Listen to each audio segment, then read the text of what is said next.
تین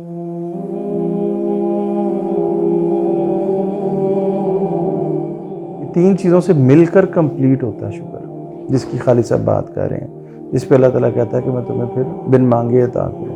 پہلی بات، آپ زبان سے اس کا اقرار کریں، ٹھیک ہے، کہ اللہ تو نے یہ دیا، جو بھی نعمت ملی اللہ تو نے دی، ٹھیک ہے۔ مثلا ہم کھانا کھاتے ہیں الحمدللہ کہتے ہیں، زبان سے اظہار۔ دوسرا درجہ، احساس کے اندر شکر ہے۔ احساس کے اندر شکر کیا ہے جی؟ ماں اپنے بچے کو کہتی ہے بیٹا مجھے تجھ سے بڑا پیار ہے، ٹھیک ہے، بیٹا ماں کو کہتا ہے کہ مجھے تجھ سے بڑا پیار ہے۔ اب ماں اس کو اپنے ساتھ، اپنے بچے کو اپنے سینے کے ساتھ لگاتی ہے اور سینے کے ساتھ لگا کر اس کی آنکھوں سے آنسو بہہ جاتے ہیں، بچے کو پیار سے چومتی ہے، اب کہتی ہے کہ مجھے تجھ سے بڑا پیار ہے۔ پہلے میں اور اب میں کتنا فرق آ گیا نا۔ یہ دوسرا کیا چیز تھی؟ یہ احساس، ٹھیک، یہ احساس اس نے شو کروایا۔ آپ جب کھانا کھاتے ہیں آپ کو یہ احساس ہو کہ میں ڈیزرو نہیں کرتا تھا مگر اللہ نے مجھے دیا، یہ احساس۔ آپ کو شعوری شکر ہو، شعوری احساس ہو، یہ دوسرا درجہ۔ مثلاً اب میں آپ کو بتاتا ہوں، آپ کہتے ہیں یہ تو ہمیں ہوتا ہی ہے احساس، میں آپ کو بتاتا ہوں ایسا نہیں ہوتا، بہت کم ہوتا ہے۔ آپ کو پتہ ہے کہ ہم اس وقت جب سے بیٹھے ہوئے ہیں نا، ہم نے جتنے کی آکسیجن یوز کر لیا نا، اتنی آکسیجن اگر ہاسپٹل میں کسی کو ہم سلنڈر میں دینا تو اس کا کوئی اس وقت بھی 30-40 ہزار بل آ جائے۔ ہمارے گردے جو ان سے ہیں نا، ایک دن میں جتنی دفعہ واش کرتے ہیں نا ہمارے، وہ اس کو صاف کرتے ہیں پانی کو، اگر ہمیں باہر سے ڈائلسس کروانا پڑے تو دن میں 2 ڈائلسس ہوتے ہیں، کم از کم بھی 5-10 ہزار روپے کا، اور اس کو مہینے پہ اگر آپ ٹرانسفر کریں گے تو وہ لاکھوں روپے کے ڈائلسس بنتے ہیں، جو گردے ہمارے ہر روز بغیر کہے ہمارے کر دیتے ہیں۔ آپ کو پتہ ہے کہ ہمارا جو دل ہے نا، وہ اس طرح پمپ کرتا ہے، کتنی دفعہ؟ 1 منٹ میں 72 دفعہ، اور ایک دن میں لاکھوں دفعہ۔ آپ صرف اپنی مٹھی کو یوں کریں، آپ 15-20 دفعہ سے زیادہ نہیں کر سکیں گے، تھک جائیں گے، مگر ہمارا دل پتہ ہے کتنی دفعہ کرتا ہے؟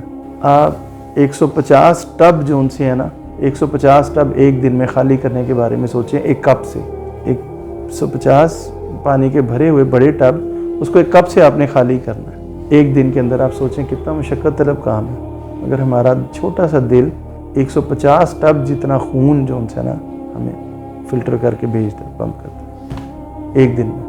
ہمیں ان چیزوں کا احساس ہے نہیں، ہمیں پتہ ہی نہیں، شعور ہی نہیں۔ پانی پیتے ہوئے کسی کو کتنی، پانی اگر نہ ہو، اس کے جو خواص ہیں H2O، O کا 1 اور H کا 2، یہ اگر اس ترتیب سے نہ ہو تو پانی کبھی بھی ہمارے لیے فائدہ مند ہو ہی نہیں سکتا۔ دنیا میں پوری کائنات میں صرف پانی ہے جس کا کوئی سائیڈ ایفیکٹ نہیں ہے، باقی ہر چیز کا سائیڈ ایفیکٹ ہے، ٹھیک ہے۔ اور اس کے وہ جو اللہ تعالیٰ نے جو کمبینیشن بنایا، حیران ہے کہ یہ کمبینیشن آیا کہاں سے۔ آپ کو پتہ ہے آج تک جتنا پانی بادلوں پہ جاتا ہے، پانی سے بخارات بن کر زمین سے اٹھتا ہے، ایگزیکٹ اس کے اندر 0.1% بھی فرق نہیں ہے کہ اتنا ہی پانی زمین میں اترتا ہے ایک سال کے اندر وہ سائیکل جب وہ چینج ہوتا ہے، اتنا ہی، نہ کم نہ زیادہ، 1% بھی نہیں۔ اور بادلوں کو کون سا پانی چاہیے؟ صاف ستھرا پانی چاہیے، جبکہ بخارات آپ کو پتہ ہے جو بنتے ہیں 70% جو ان سے بنتے ہیں وہ سمندروں سے بنتے ہیں، تو سمندر کا پانی تو کھارا ہوتا ہے، بادلوں میں جو ان سے بارش ہوتی ہے وہ تو صاف ہوتی ہے۔ اللہ نے ان کو اتنا ویپرائز کر دی، اتنا ان کو سمجھ لیں کہ بھری کر دیا کہ جب وہ پانی ہوا جب اٹھاتی ہے نا، وہ سارے نمکیات، کثافت، گندگی وہ ساری نیچے رہ جاتی ہے، بالکل صاف نتھرا ہوا پانی بادلوں میں جاتا ہے۔ حتیٰ کہ کیچڑ میں سے بھی اگر بخارات، گندے نالے میں سے بھی بخارات اٹھ رہے ہیں نا، ساری کثافت نیچے رہ جاتی ہے، اور وہ جو بالکل صاف ستھرا جو پانی ہوتا ہے وہ اوپر آ جاتا ہے۔ ہمیں ان چیزوں کا تو احساس بھی نہیں، ٹھیک ہے نا۔ مثلا احساس کیا ہوتا ہے، میں آپ کو مثال سے سمجھاتا ہوں۔ ایک انسان ہے، مشکل وقت میں آپ کے بہت کام آیا، آپ بہت پھنسے ہوئے تھے، آپ نے اس کو کہا، اس نے آپ کا کام کر دیا، وہ آپ کی زندگی کا سب سے بڑا محسن ٹھہرا، ٹھیک ہے، اس نے آپ کو مرنے سے بچا لیا، آپ کی اولاد کو، بچوں کو مرنے سے بچا لیا، ٹھیک ہے، وہ آپ کی زندگی کا سب سے بڑا محسن، ٹھیک، آپ بہت خوش ہوتے ہیں اس سے، اور آپ پورے خاندان میں، پورے شہر میں ڈھنڈورا پیٹتے ہیں کہ یار وہ انسان بہت اچھا ہے، وہ XYZ بہت اچھا انسان ہے، اس نے میرے ساتھ یہ کیا، یہ کیا، یہ کیا۔ اب وہ آپ کے گھر آتا ہے کسی وقت، آپ اس کو پروٹوکول نہیں اس کو دیتے وہ والا، آپ اس کو زمین پر بٹھا دیتے ہیں، خود کرسی پر بیٹھ جاتے ہیں، آپ نے اس کو پانی بھی نہیں پوچھا، اور آپ اسے کہہ رہے ہیں کہ یار تم میرے بہت بڑے محسن ہو، میں تمہارا بہت احسان مند ہوں، اور آپ نے اس کو کوئی چائے کا نہیں پوچھا، کوئی اس کا پروٹوکول ادا نہیں کیا، کوئی اس کی عزت افزائی نہیں کی، کچھ بھی نہیں کیا، اور وہ آپ کے گھر سے اسی طرح ہی بیچارہ پشیمان ہو کر نکل گیا۔ اب مجھے بتائیں، آپ نے 2 کام کیے ہیں۔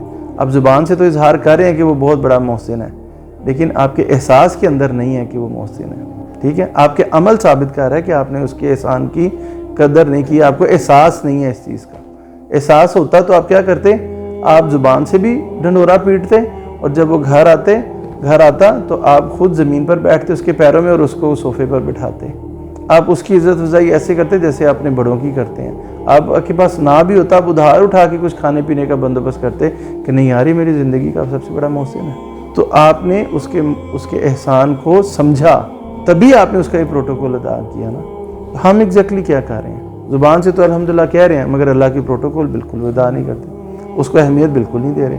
اس کا مطلب ہے کہ وہ زبان تک تو شاید ہے، وہ بھی اللہ ماشاءاللہ وہ ایک محاورہ بن گیا تو ہم الحمدللہ کہہ دیتے ہیں، لیکن وہ احساس نہیں آیا، ٹھیک ہے؟ تو دوسرا لیول کیا ہو گیا؟ آپ نے اللہ کی نعمتوں کو وصول کرتے وقت احساس لے کے آنا ہے کہ واقعی یہ چیزیں ہیں، میں اس کو شعور میں لے کے آنا ہے۔ اور پھر تیسرا جو مرحلہ ہے، اس کے بعد پھر شکر کمپلیٹ ہوتا ہے۔ وہ تیسرا مرحلہ یہ ہے، جب آپ کو احساس ہونا شروع ہو جائے گا نا کہ یہ اللہ کی نعمتیں مجھے بہت مل رہی ہیں، تب آپ کو یہ حقیقت کھلے گی کہ اللہ نے تو مجھے میری ضروریات سے بہت زیادہ دے رکھا۔ آپ کو جب احساس ہونا شروع ہو جائے گا نا، جب آپ غور و فکر کرنا شروع کریں گے، مجھے تو دن میں 3 روٹیاں چاہیے، 4 چاہیے، 5 چاہیے، اللہ نے مجھے 100 روٹیوں کا آٹا دے رکھا ہے، گھر میں سٹور پڑا ہے، مجھے ایک کپڑا بھی کافی تھا 1 مہینے کے لیے، مجھے تو 50 جوڑے دے رکھی ہیں اللہ تعالیٰ نے۔ احساس ہو رہا ہے نا باپ کو؟ میں جس ماں باپ کے گھر میں پیدا ہوا تھا وہ تو بیچارہ مزدور تھا، اس کے پاس تو سائیکل بھی نہیں تھی، آج میرے پاس گاڑی ہے، میں ڈیزرو یہ کرتا تھا۔ اب آپ یہ سوچ رہے ہیں کہ اب جو کچھ بھی احساس کی وجہ سے ایک چیز پیدا ہوگی کہ آپ کو جو بھی نعمت مل رہی ہے وہ آپ کی ضروریات سے بہت زیادہ ہے، یہ ہر ایک کے ساتھ ہے، ٹھیک ہے؟ تو نتیجہ کیا ہوگا؟ آپ اس نعمت کو بانٹنا شروع کر دیں، آپ اس نعمت کو لوگوں میں بانٹنا شروع کر دیں گے۔ تو تیسرا یہاں پہ آ کے آپ کا شکر کمپلیٹ ہو جاتا ہے کہ جب آپ اپنی نعمتوں کو بانٹنے لگ جائیں، سمجھ لیں کہ آپ کا شکر کمپلیٹ ہو۔ سمجھ آئی؟ پہلا کیا ہوا جی؟ زبان سے اظہار۔ دوسرا کیا ہوا جی؟ احساس، اس نعمت کا احساس۔ تیسرا مرحلہ کیا ہوا؟ آپ جب ان نعمتوں کو بانٹنا شروع کر دیتے ہیں تو سمجھ لیں آپ کا شکر کمپلیٹ ہو گیا۔ اب میں آپ کی بات کا مختصراً جواب دے دیتا ہوں کہ جب انسان کو یہ پتہ چل جاتا ہے نا، اس کو احساس ہو گیا، وہ بانٹنا شروع کر دیا، اب مجھے بتائیں وہ دعا مانگے گا کیا؟ جو آپ نے پوچھا تھا کہ بن مانگے کیسے ملتا، وہ مانگے کیا؟ اس کو تو پتہ ہے کہ میرے پاس تو آلریڈی بہت کچھ ہے اور ایکسیس ہے، ضرورت سے زائد ہے، شرمندہ ہی ہونا نا مانگ کے۔ اس نے بن مانگے مجھے پہلے سے ہی بہت دے رکھا ہے، اس کو پتہ نہیں چل رہا تھا، اب جیسے ہی پتہ چلا تب وہ مانگے کیا؟ مانگے گا تو بس یہی مانگے گا نا، یا اللہ ناراض نہ ہوئی، بس تو مجھ سے ناراض نہ ہو، میں ناشکری کر رہا ہوں، شکر نہیں کر پا رہا۔ وہ کیا رہ جاتی ہے؟ اپنی گناہوں کی معافی رہ جاتی ہے۔ آپ جب غور کرنا شروع کریں گے نا اللہ پر، اللہ کی اس کے کرم پر، اس کی برتنے پر، تو پھر بس یہی رہ جائے گا کہ اللہ محبت تو کرتا ہے، ہم تو صرف نام کے ہی ہیں، ٹھیک؟ محبت تو وہ کرتا ہے، وہ ہم ساری زندگی گلے شکووں میں گزار دیتے ہیں کہ اللہ یہ نہیں ملا، یہ نہیں ملا، اور اس نے آلریڈی اوور دے رکھا ہے، آپ ایکسیس دے رکھا ہے۔ اب اس کے باوجود وہ کہتا ہے آپ مزید لینا چاہتے ہو، میرے لیے کوئی مسئلہ نہیں، میرے خزانے بے تحاشا ہیں، مانگو۔ آپ کے پاس پیسے ہوتے ہیں جیب میں، اور آپ بچہ آپ کی کوئی ہلکی سی بات کرے تو آپ نہیں اس کو فوراً اس کو چیز لے کر دے دیتے ہیں، اور آپ کا دل خوش اور باغ ہو جاتا ہے جب آپ بچے کو اس کھلونے سے کھیلتا ہوا دیکھتے ہیں۔ اللہ کیسے نہ پورا کرے؟ اللہ کیوں نہ دے ہمیں؟ آپ سوچیں اسی وقت نہیں لے کر دیتے جب بچہ اپنے آپ کو نقصان نہ پہنچا لے، اسی لیے اللہ تعالیٰ بھی اسی وقت روکتا ہے جب آپ اپنے آپ کو نقصان نہ پہنچائیں۔ تو اس فیز سے نکل آئیں کہ وہ چیز آپ کو نقصان پہنچانے لگ جائے تو پھر اللہ تعالیٰ روکتا ہی نہیں، تو مجھے کیا ضرورت پڑی؟ عیش کرو، موج کرو۔ اسی لیے اس نے کہا لَأَزِيدَنَّكُمْ، یہ جو صیغہ ہے نا، جو میں سورہ ابراہیم کی بات کر رہا ہوں، تَأَذَّنَ شروع میں کہا کہ آگاہ ہو جو، قسم جتنا بھاری لفظ ہے، پھر فرمایا لَأَزِيدَنَّكُمْ، میں اس کو لازماً دوں گا۔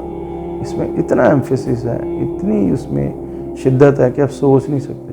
لازماً، ضرور بھی ضرور، کوئی مصلحت نہیں، کوئی قانون نہیں، میں یہ دوں گا تمہیں، تم شکر کرنے والے بنو۔ شکر کا میں نے آپ کو بتا دیا کہ شکر کمپلیٹ کب ہوتا ہے۔